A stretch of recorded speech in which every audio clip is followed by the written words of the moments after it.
40 లక్షల రూపాయలకే 200 గజాల స్థలంలో విల్లా ఇస్తున్న ఘనత ప్రజలకు దక్కుతుంది.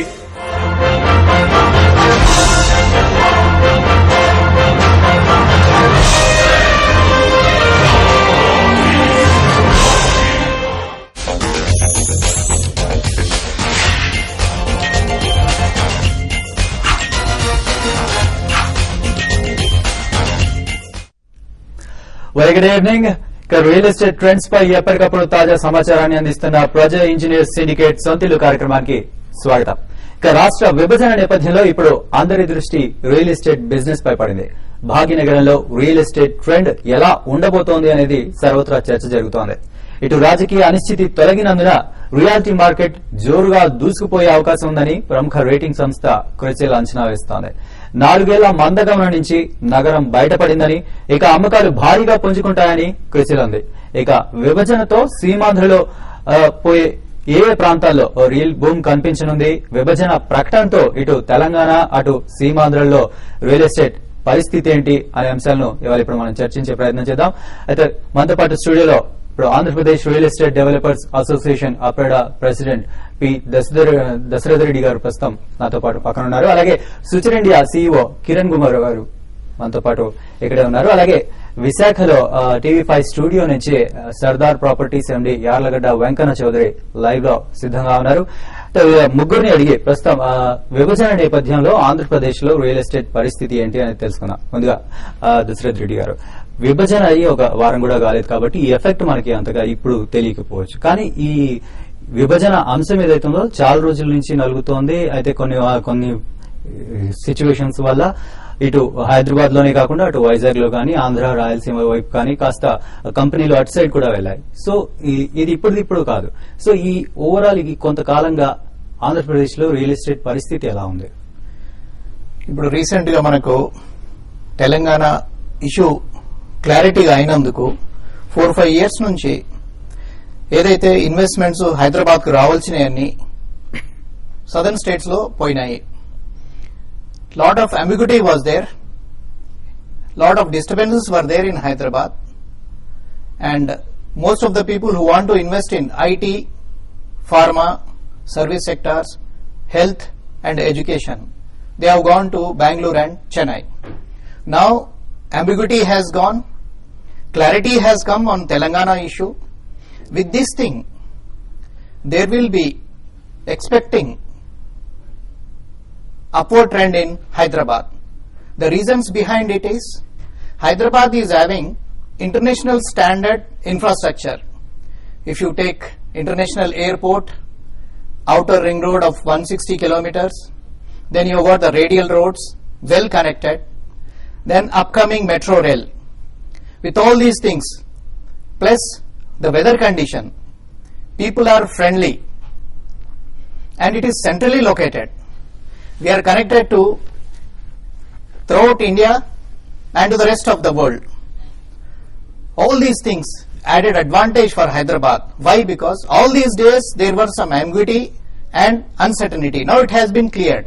So people will come forward where when you compare the rates of Hyderabad, they are very low, cheap, affordable when we compare with other states and when we compare with many small towns in North India.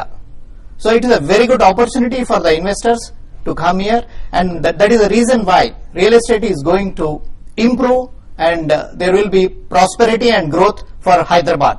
Okay, so Kiran గారు, హైదరాబాద్ గురించి దశరథ రెడ్డి గారు చెప్పారు. So రాష్ట్ర విభజన అనేది ఇటు ఆంధ్రాకు కావచ్చు, అటు తెలంగాణకు కావచ్చు, అటు ఆంధ్రాకు రాయలసీమకి ఓవరాల్ గా లాభదాయకమా నష్టదాయకమా అంటారా విభజన అనేది?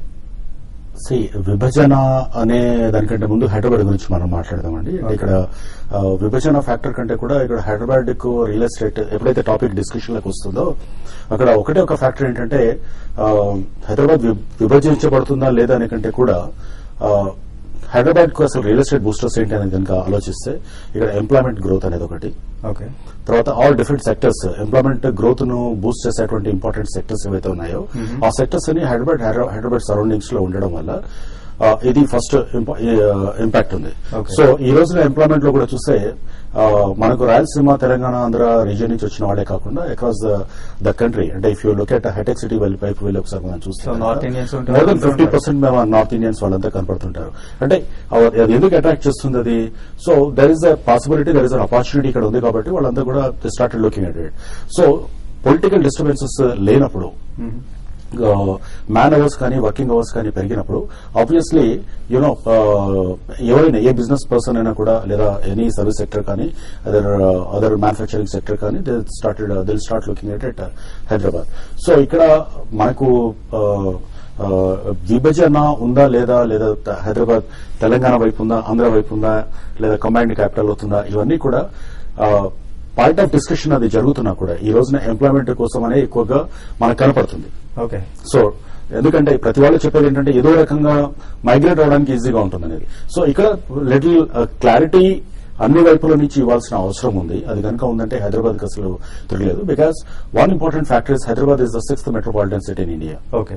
ప్లీజ్ నేను చెప్పేది ఏంటంటే it is not just a capital of A state. 28 states మనకు ఇండియాలో ఉంటాయి. ఇప్పుడు 29th అనేది డిస్కషన్ లో ఉంది కాబట్టి సో ఇది మనకున్నటువంటి మిగతా ఇంపార్టెంట్ మేజర్ మనకంటే ఎక్కువ పాపులేషన్ ఉన్నటువంటి స్టేట్స్ క్యాపిటల్ కంటే కూడా ఈ రోజున హైదరాబాద్ కి ఎక్కువ పాపులారిటీ ఉంది.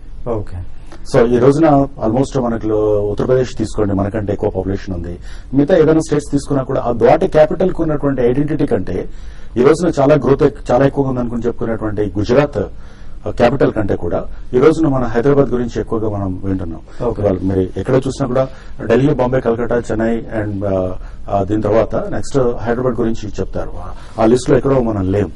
సో ఇది చాలా ఇంపార్టెంట్ ఆస్పెక్ట్ ఇక్కడ. It's a grown beyond a capital.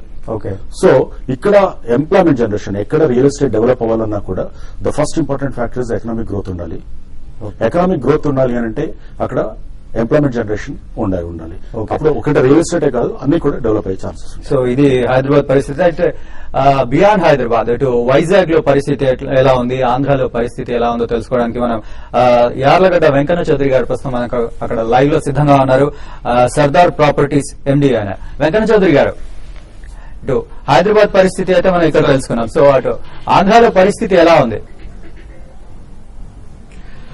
ఆంధ్రాలో ముఖ్యంగా ఇప్పుడు మనం 1956 నుంచి 80 వరకు ఒక ఎత్తు అయితే, అంటే హైదరాబాద్ పర్స్పెక్టివ్ తీసుకొని ఓకే, మా ఎప్పుడైనా ప్రెసిడెంట్ దశరథ్ రెడ్డి గారు చెప్పినట్టు గత 4 సంవత్సరాలు స్లోగా ఉంది కానీ హైదరాబాద్ అంతకుముందు 81 నుంచి 2000 వరకు చాలా మంచి స్థితిలో హైదరాబాద్ ఉంది. ఓకే. ఇంకా ప్రత్యేకంగా నేను అందరికీ చెప్పేది, ఇందాక మన మిత్రులు చెప్పినట్టు హైదరాబాద్ నంబర్ 1 అయితే విశాఖపట్నం ర్యాంకు నంబర్ 15 నుంచి 18 దాకా ఉంది. మీ అందరికీ అనిపిస్తా ఉంటది 2 నుంచి 14 దాకా ఎవరున్నారంటే 2 నుంచి 14 దాకా హైదరాబాద్, సికింద్రాబాద్, గచ్చిబౌలి, మాదాపూర్ ఇలాంటివే ఉన్నాయి. సో మొత్తం హైదరాబాద్ సరౌండింగ్స్. ఇలాంటి పరిస్థితుల్లో హైదరాబాద్ సరౌండింగ్సే మీకు 1 నుంచి 14 ర్యాంకుల దాకా రాష్ట్రంలో అదే ఉంది. ఇక ఆ తర్వాత